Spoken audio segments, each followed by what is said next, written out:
Om Sahana Vavatu Sahano Bhunaktu Saha Viryam Karavavahe Tejasvinavadhitamastu ma vidvishavahe. Om Shanti Shanti Shanti. Gurur Brahma Gurur Vishnu Gurur Devo Maheshwaraha Guru Sakshat Param Brahma Tasmai Shri Gurave Namaha. Om Gam Ganapataye Namaha. Om Gam Ganapataye Namaha. Om Gam Ganapataye Namaha. So, first verse is our prayer verse of the text, Rupam Drishyam. Everybody can chant. Rupam Drishyam Lochanam Drika Tadrishyam Driktumanasam Drishyadi Vrittaya Sakshi Drigevanatu Drishyate. So we were seeing past couple of weeks, very interesting idea of how objects please us and how objects don't please us. They displease us. So you can see we saw the intricacy of the examination of how our thoughts work actually in life. Very, very interesting. And the conclusion that we came to with the teaching is what? We are responsible for our own reaction to objects, is responsible for our happiness or our sorrow, depending on how the mind is, how the vritti is. So it's very clear that these three vrittis that we have, every vritti means thought form. Every thought form falls under these type of vrittis. So one is Gora vritti, that is a kind of the rajasic or the activity, vritti of activity of rajas that keeps the mind always agitated, always desiring, always disturbed, always restless. That type of thought form sometimes we have in our lives. And the other type of thought forms we can classify, the tamasa vritti, it says, which is the one of apathy, one of lethargy, one of sadness, depression, all of that, ignorance. That also overtakes us at some point in our lives as well. And it is all very natural. We have to be very clear here. These vrittis, thought forms that come in the mind, very natural process of nature. If most of you coming for the Bhagavad Gita classes, so we saw in chapter 3, how Bhagavan said, it is Prakriti that produces this. We cannot help our thoughts. I cannot choose my thoughts. If I had control of my thoughts, I would not choose half the thoughts I had, right? So we have to be very gentle with ourselves, meaning we cannot be harsh on ourselves, saying, I should not have these thoughts. Why am I having bad thoughts? Why am I having mind like this? No, it is part of nature. There is something that is governing it. It is an order. The order is called karma. Now, if I really believe that Bhagavan is in the form of order, even my thoughts become Ishvarized. Swami Dayananda beautifully used to say, Ishvarize everything in your life. Ishvarize your thoughts. Ishvarize your mind.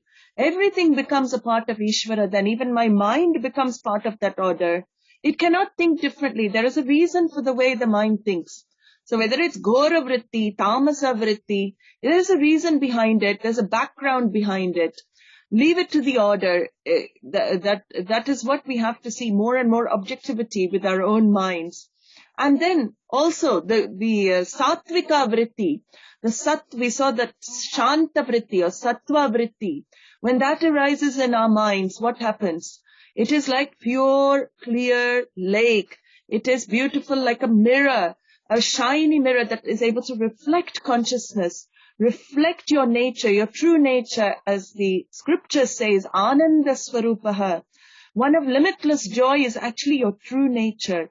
So when that vritti comes in the mind, what you have is an experience of your nature. Now, why do I say experience? Because experience is not lasting. Experience begins in time experience ends in time. That's the problem. And we keep going after those experiences again and again. And we find, again, it's ephemeral, it's transitory, because it begins at time, it ends in time. Then I do something else for the same experience, or I do something for an experience of happiness.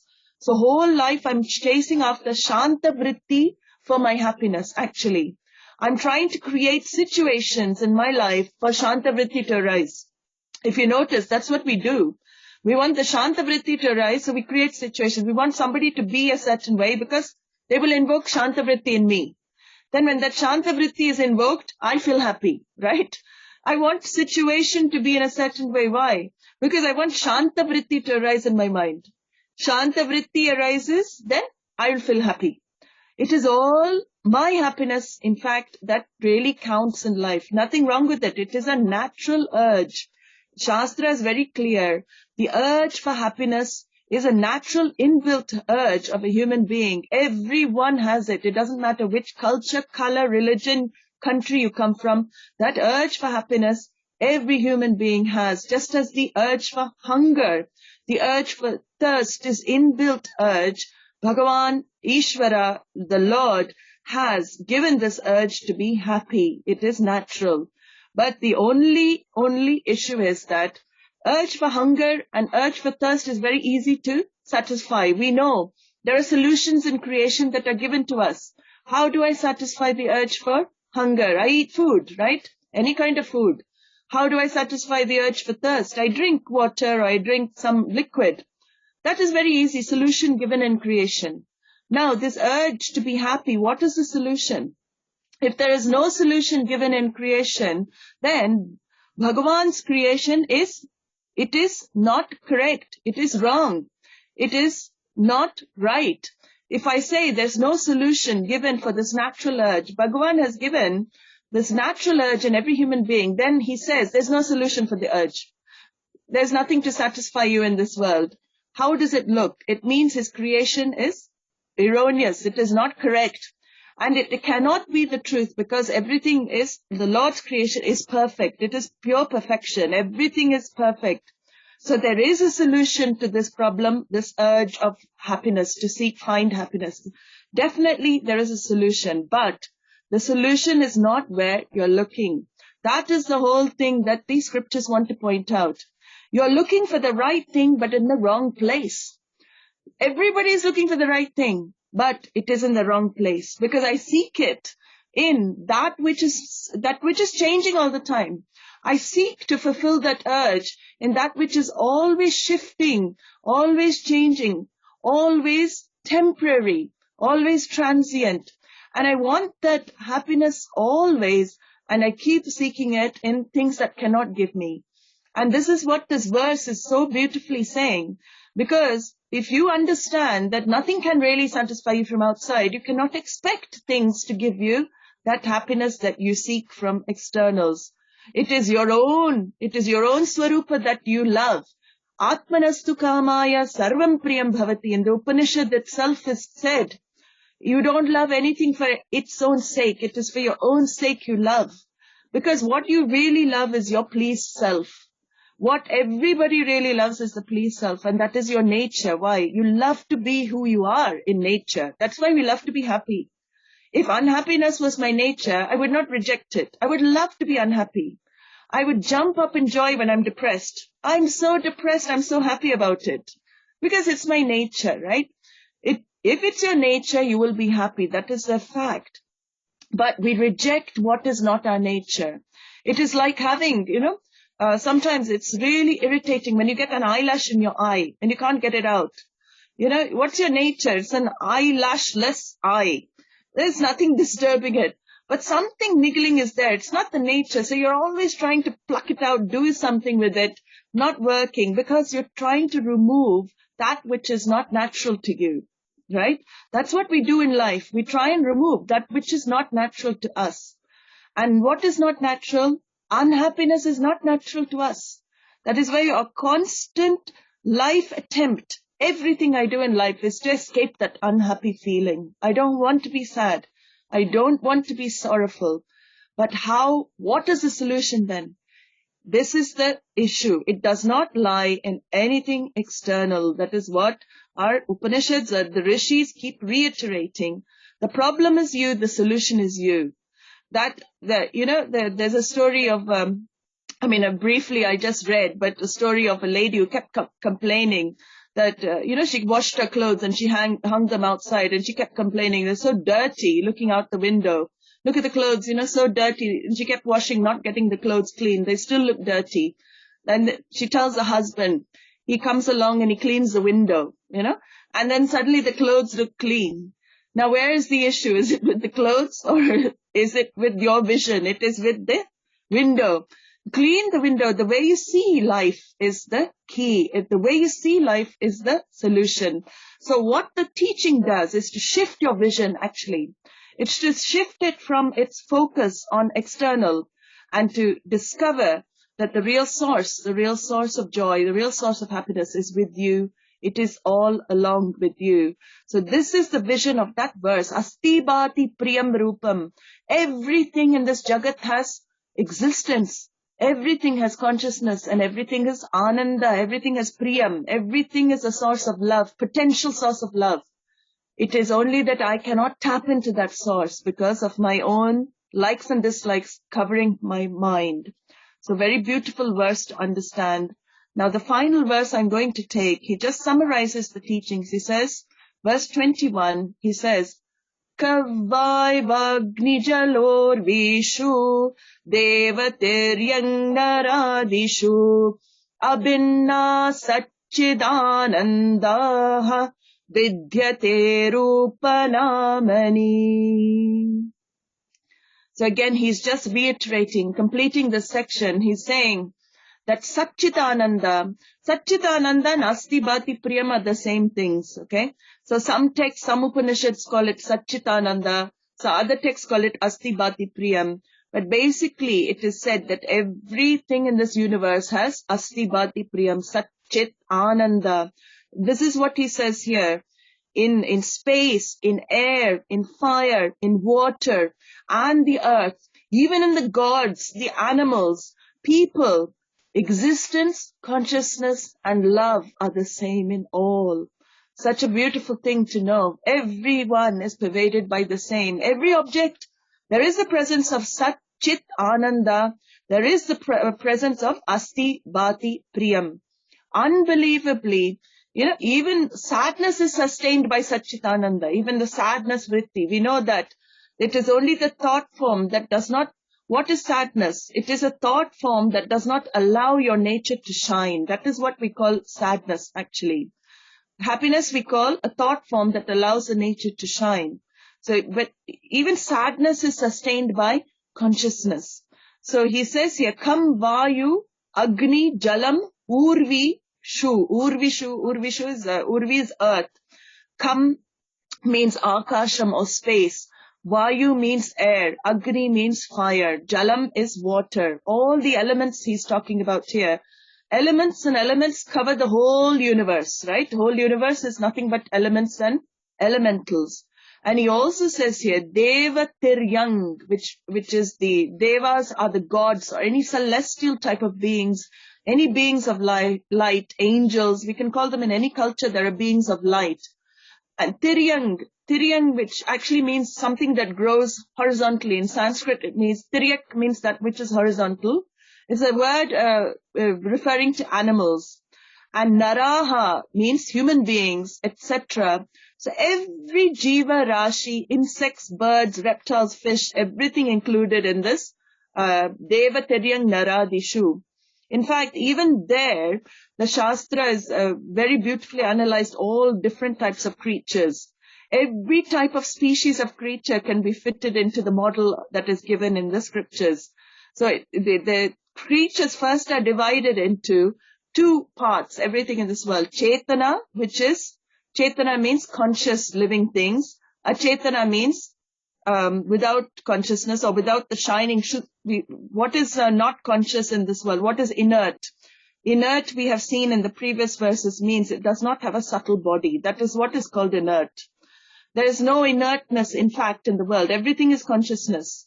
But when we say inert, it doesn't manifest consciousness, A rock doesn't manifest consciousness because it doesn't have a subtle body.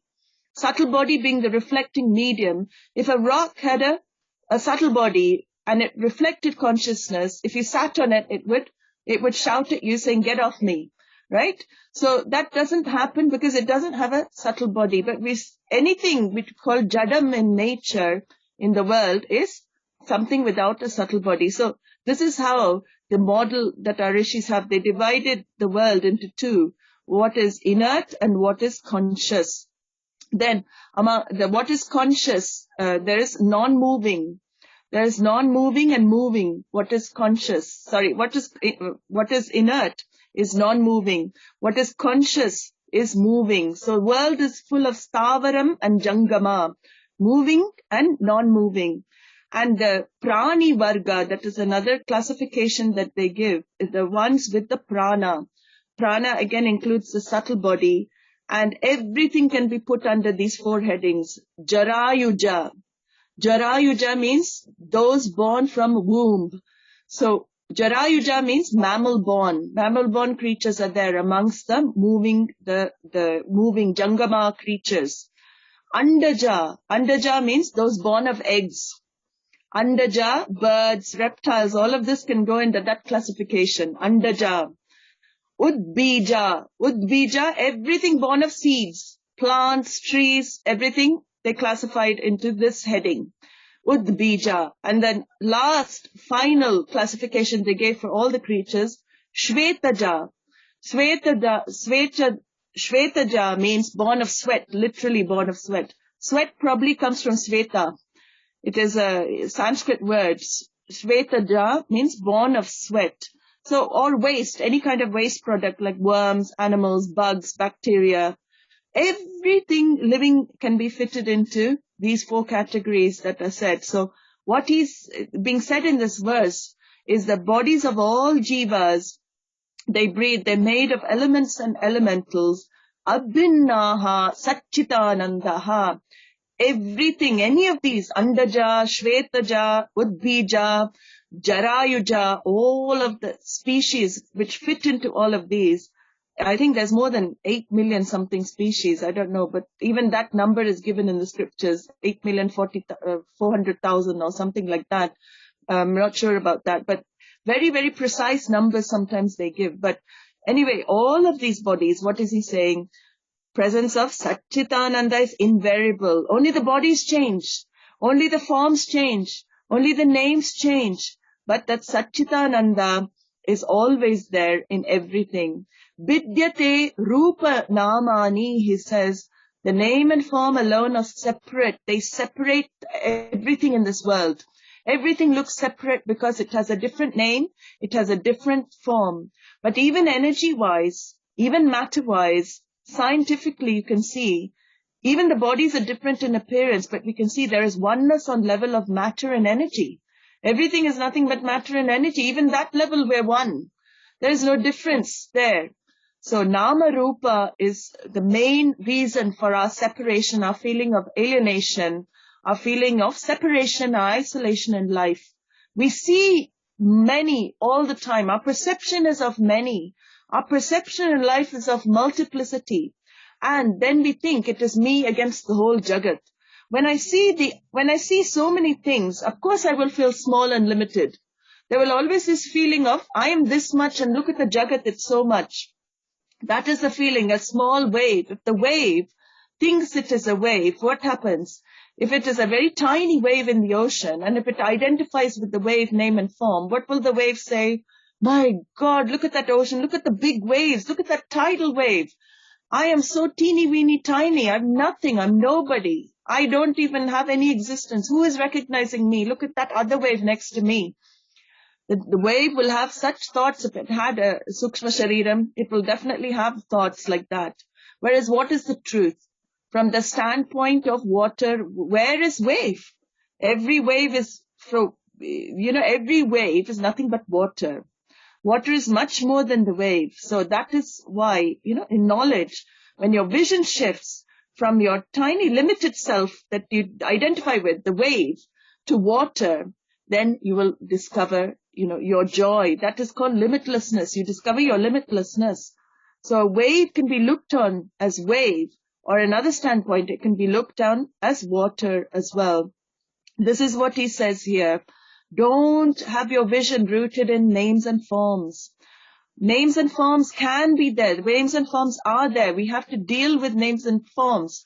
A pot, clay pot, if I pick up a clay pot, I know clay pot holds water. Clay pot can hold things. I know that it has purpose. It has a name. It has a form. It has a purpose. Everything in the world is like this. But as soon as I shift my vision, what is the vision? It is nothing but clay. Where is pot?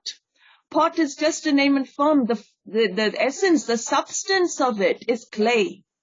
The substance is clay. Even, Swami Dayananda used to say, our language itself is wrong. When we say clay pot, is that really right? Clay becomes adjective, pot becomes substantive. You look at clay pot, gold chain. What is the substantive there? It should be actually chainy gold. The chain, the names and forms are the ones that are chain. It should be chainy gold, bracelety gold, earringy gold. That is the correct English actually. It is gold that doesn't change. It is the names and forms of gold that change. In the same way, pot is not substantive. Pot is the changing. It should be clay. It should be potty clay, liddy clay, platey clay. Clay is the substantive. Everything else changes. But we see what?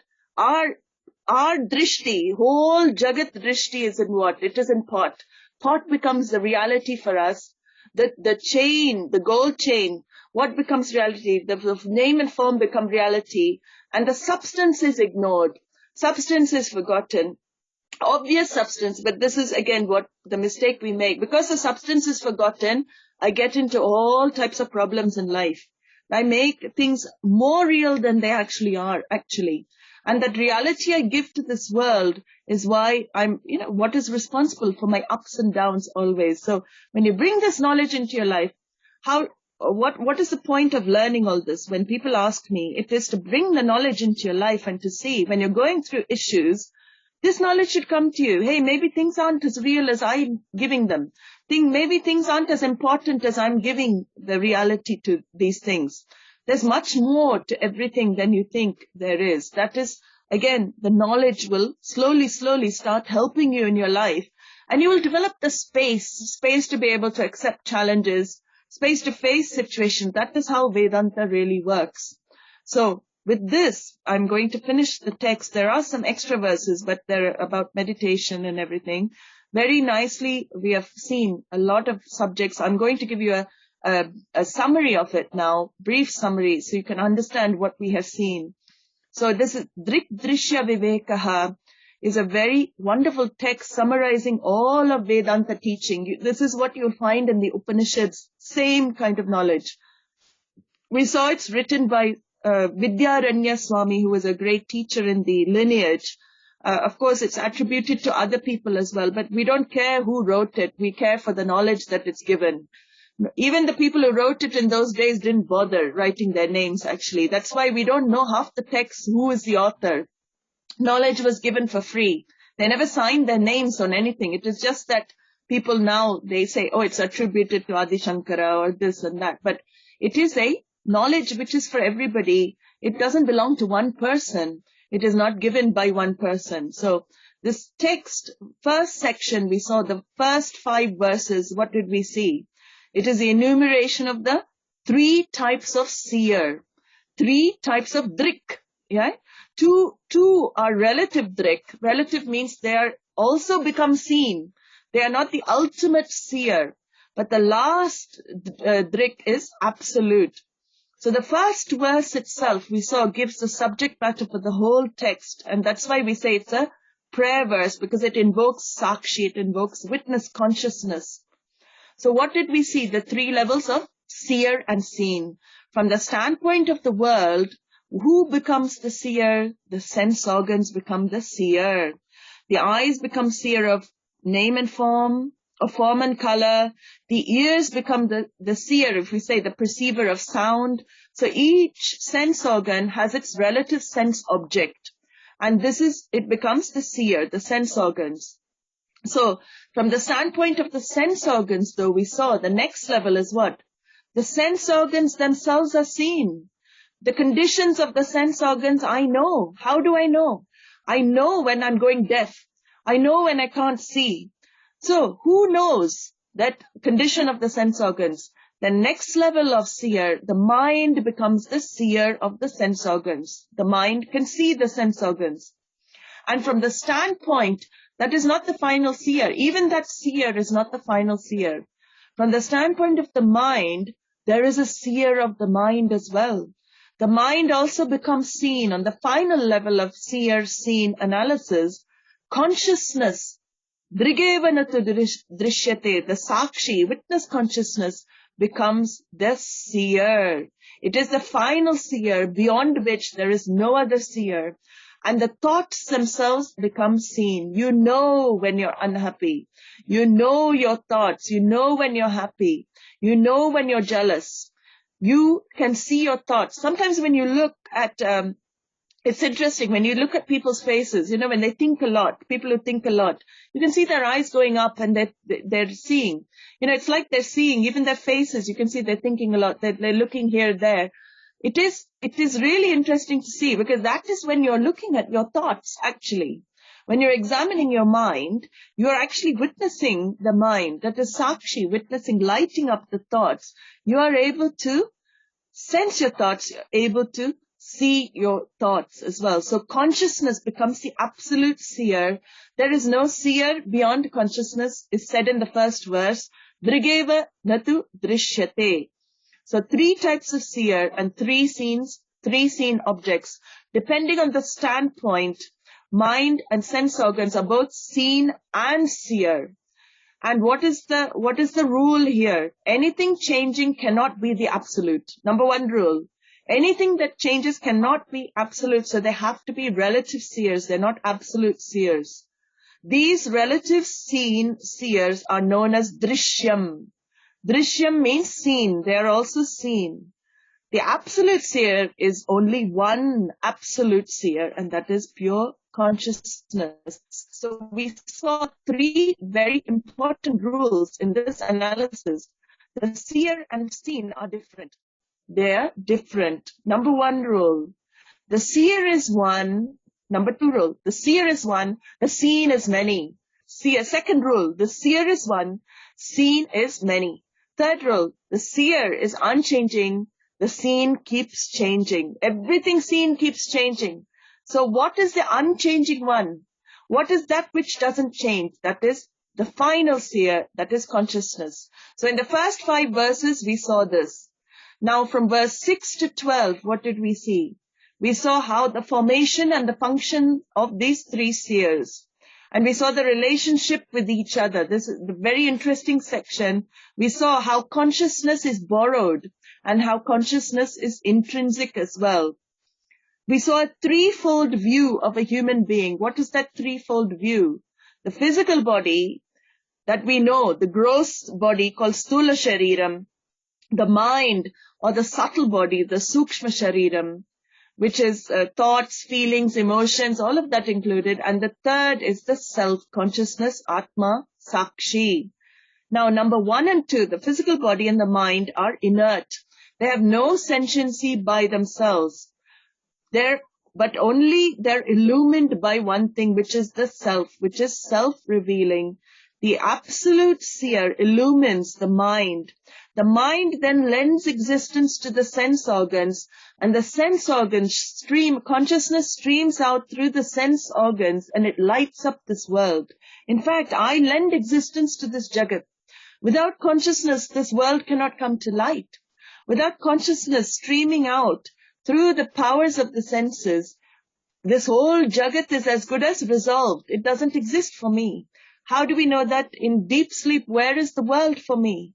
There is no such thing as world. Why? Because sense organs are resolved in deep sleep. There is no more. So it is consciousness alone that lights up everything. We saw that. So sentience, we saw in these verses, is manifest consciousness. When we talk about sentience, it is manifest consciousness.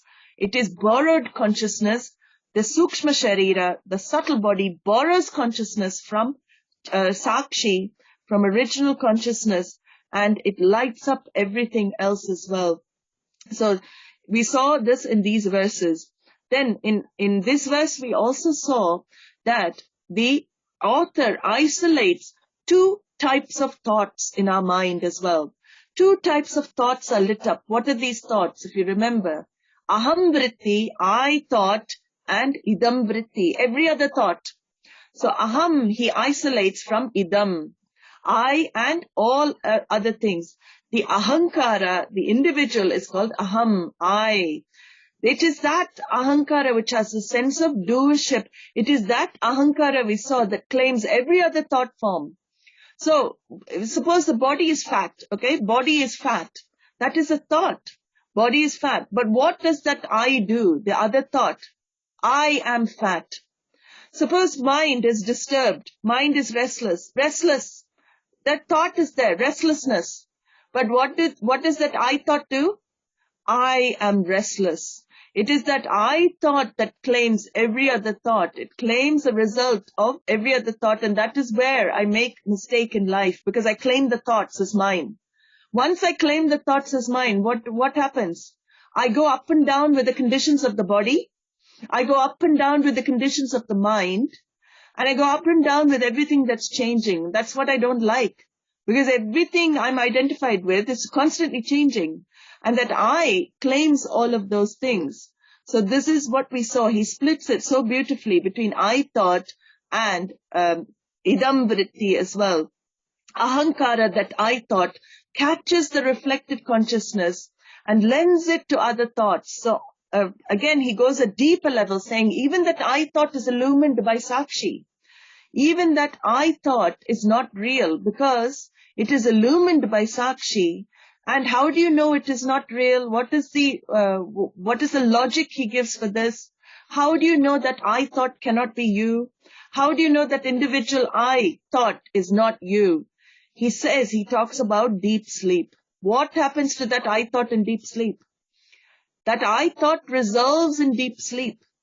That I thought doesn't exist in deep sleep. And what happens in deep sleep? Are you dead in deep sleep? When you go to sleep, do you die? You don't die. You are there. Who is that is there? That is his logic he's given. Who is there in deep sleep? Who still keeps the body functioning?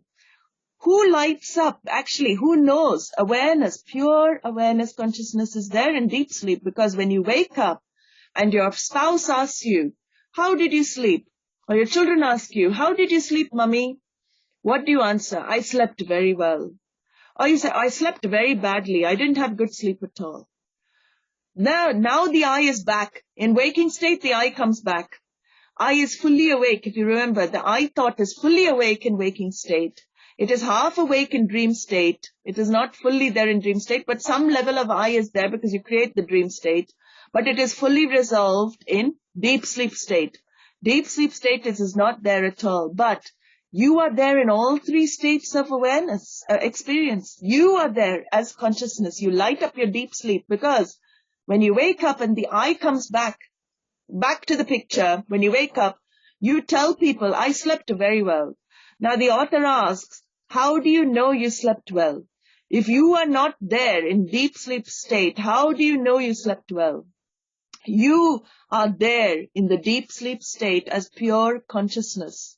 You are there as Ananda Swarupa. That is your true. In fact, in deep sleep is when you're in Anandamaya Kosha, your true Swarupa. You're in deep sleep. Only function that goes in deep sleep is prana. Pranas are kept going, so you kept alive. So all the physiological functions, breathing, all of that takes place in deep sleep. But you are very much there in deep sleep. And that is Ananda. You have total experience of your Ananda Swarupa in deep sleep. There's a saying in English, ignorance is bliss. You are totally ignorant in deep sleep and you're in bliss.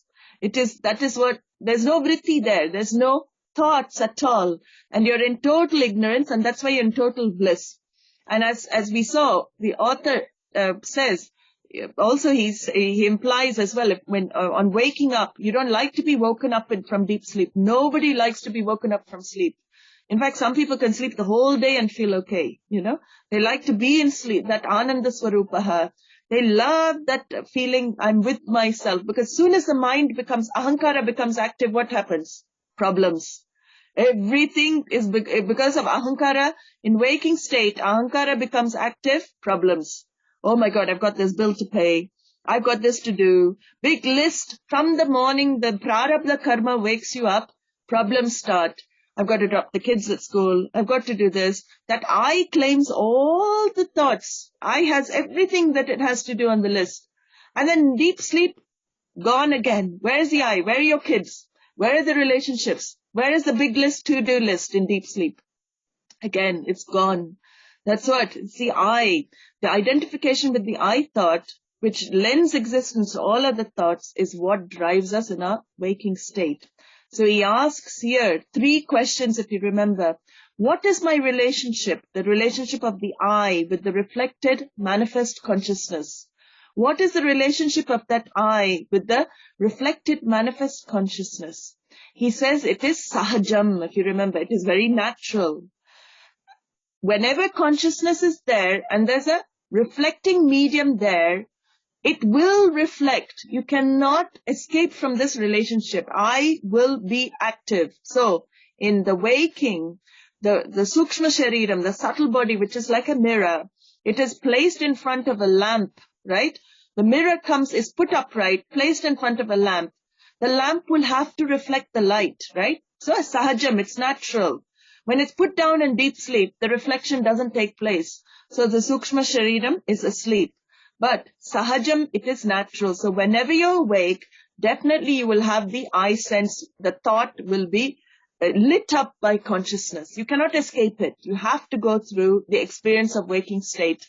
And unless you kill yourself, well, you don't want to do that because that's not good. But that's an escape. That's why people don't, when they have too many problems, they have too many issues with that I, that identification's too much. Then they think by removing the reflecting medium, then I'm finished with the sadness. But what they don't realize is that the scriptures say you have to come back in another body and experience the same thing again. So everybody is recycled. If you believe in the law of, recycling, reincarnation, you will have to come back. You cannot exhaust your karma like just by getting rid of it like that. So number 1 relationship, it is sahajam, it is natural. Number 2 relationship, he says, what is the relationship of the I with the physical body? What is the relationship of that I with the physical body? It is karmajam, born of karma. Even that is natural. It is not your choice. You did not choose your parentage or your body or your mind. It is karmajam. It is born of karma. So you have to go through your karma. You have to go through all the experiences that are there in your life, waiting to unfold, and all those that have unfolded in your past, you have had to go through. There is no escape. You cannot escape this. So these 2 we don't bother about because we have no control over, right? These 2 they should not trouble us because we have no control over them. We have to go through these 2, sahajam, karmajam. But the 3rd one, what does he say? What is the relationship of I with pure consciousness? Sakshi Atma. What is that relationship? And he says a word, Bhranti Janyam. Bhranti Janyam. Bhranti Janyam means it is born of delusion. It is a deluded relationship. In fact, there is no relationship at all. He goes as far as to say, there is no relationship at all. There is no connection at all from Sakshi. It is like, the best example, it is like the light, externally, when you look out the window, you see light and all the objects and all the actions taking place in the light. Everything takes place within the light. Now, is the light ever affected by anything that happens in it? It is not. It is pure, formless light. It is just lending existence to everything that is happening within the light. So where is the relationship? If you think light is getting affected, it is Bhranti Janyam. It is, he says, born of delusion. So, very interestingly, he says, this is where we make a mistake in life. And what is enlightenment? It is recognizing I was never affected. I'm never affected by things anyway. Atma is Atma. things can never affect me anyway. I will never be affected in future by anything, because light, it just lends existence, lends its presence to everything that takes place in light. That is the nature of pure consciousness as well. So we saw also how dream and waking states take place. He also explained that the states of experience for all of us are nothing but thought modifications. It is different conditions of the mind. The mind is what undergoes the three states of experience, not consciousness. Consciousness is present in all three states, depending on whether the mind is fully awake. Fully awake I call waking state. Half awake I call dream state. Fully resolved I call deep sleep state. It is the mind that governs the states of experience. And he also explained death. What is death? Death is the departure of the Sukshma Shariram, the Linga Shariram he calls it. The subtle body departs from the physical body and consciousness can no longer manifest. So we call that death. He also talked about that. Now from the third portion of this text, 13 to 21, he brings in a topic change now, total shift of topic. It is Tatpada Vichara, or analysis of that. So from 13 up to 21, he discusses creation, samsara, cause for bondage of a human being, and also the solution that is given.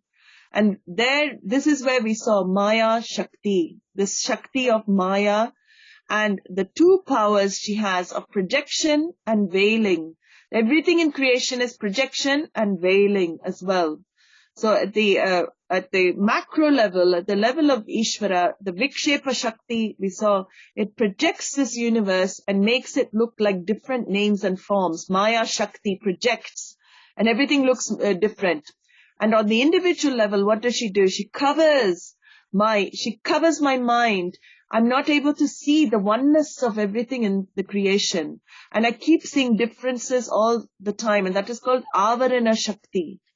And this covering is the cause for our samsara in life, because we feel separated because of this covering. We're not able to see the oneness of this whole jagat because of this covering, and we're not able to see ourselves also the way we are, our nature, because we're covered. So that is why the identification, we falsely identify with the ahankara vritti because of the covering, and we take that to be absolute. And we take ourselves to be struggling, that ahankara is the struggling one, all because of ignorance. So he said, this jiva's errors, the individual errors in life is what is responsible for samsara. And what are these two errors that we make? Very major roles we play. Everything comes under the roles. He explained the karta. What is this jiva? The karta, I am the doer. I am the experiencer. I am the doership, and experiencership is what in our life gets us into pickle, gets us into samsara, that I identify with doership for experiencership. So the karta, the doer, always does actions for the experiencer. And again, wrong identification, he said, between mind, body, senses. And what is the remedy? What is the remedy for this wrong identification? We know. For wrong identification, the remedy is right identification. It is the opposite. So what the knowledge does is remove ignorance. It is not creating anything new. Knowledge shifts your identification from body, mind, senses to right identification. So mentally I need to separate Drik and Drishya. What is seen from what, who is the seer and everything. So ahankara is an imposter. It is said that ahankara, that I thought, individuality is an imposter in disguise. It is not your reality. At the same time, it helps you interact with the world in various roles.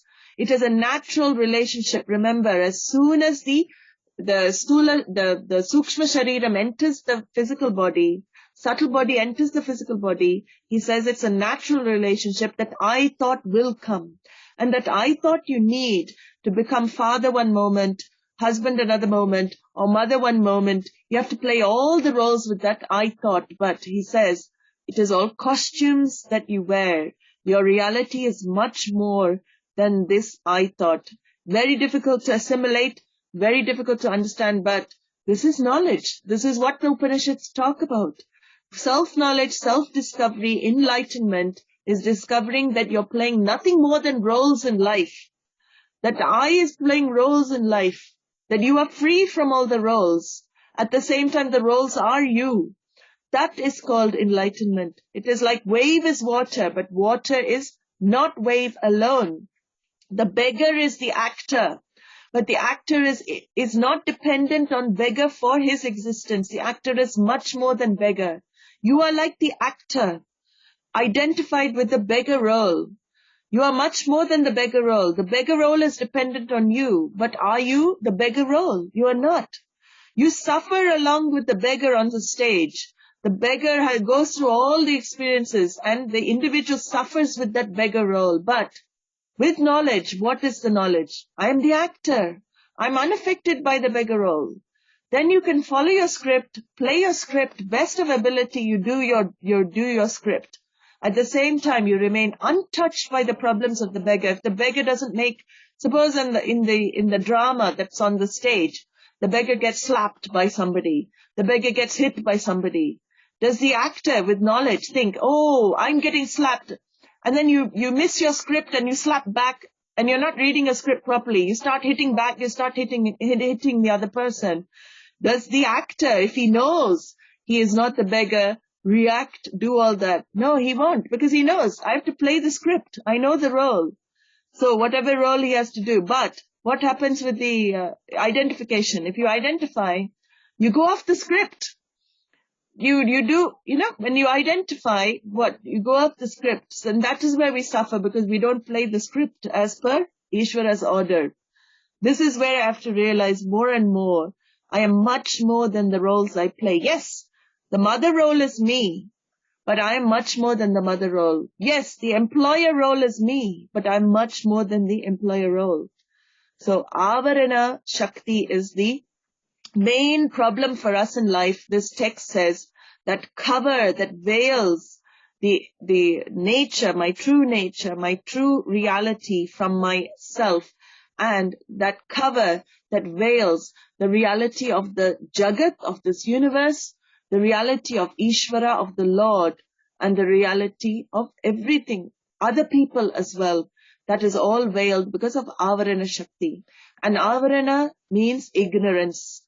Ignorance can only be removed by knowledge. Nothing else is opposed to ignorance. Ignorance can only go by knowledge. So I cannot study biology to remove self-ignorance. I cannot study mathematics to remove self-ignorance. It is not any knowledge that removes. That which is opposed to another thing can only remove that opposite. What is opposed to self-ignorance?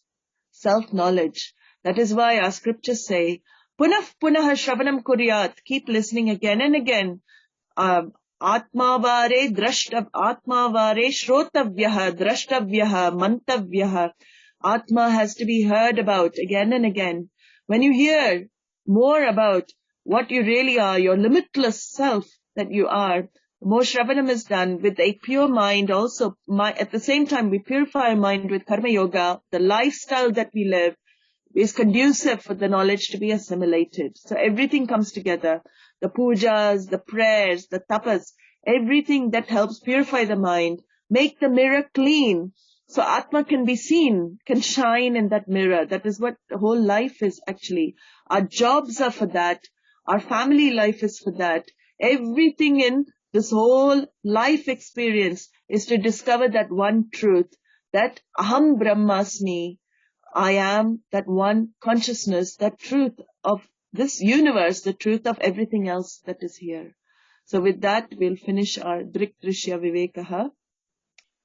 Om Sarve Bhavantu Sukhinaha Sarve Santu Niramayaha Sarve Bhadrani Pashyantu Ma Kaschit Dukkhabhat Bhavet Asato Ma Satgamaya Tamaso Ma Jyotirgamaya Mrityorma Amritam Gamaya Om Purnamadav Purnamidam Purnat Purnamudachyate Purnasya Purnamadaya Purnamevavashishyate Om Shanti Shanti Shanti Harihi Om. Shri Gurubhyo Namaha.